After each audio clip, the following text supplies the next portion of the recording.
I'm Randy Ellsburn with the Mesa City Fire Department. Been with the fire department for about 18 years now. Current position is Assistant Deputy Chief of Training and Fire Prevention. I'm here today to tell you a little bit about Fire Prevention Week, its history, and the theme this year in 2021 is Learn the Sounds of Fire Safety. So the Great Chicago Fire was one of the reasons that Fire Prevention Week came about. As legend has it, Mrs. O'Leary's cow kicked over the lamp and that started a fire and so on. That legend has not been proven. The fire started on October 8th and did most of its damage October 9th, 1871.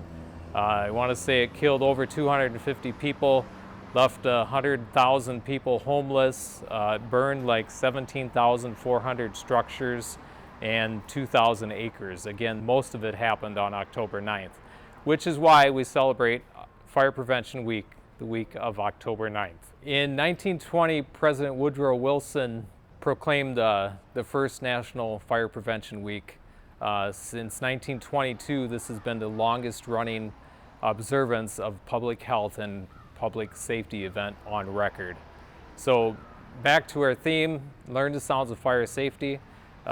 Test your smoke alarms once a month. If you hear it beeping occasionally, it means the battery needs to be changed.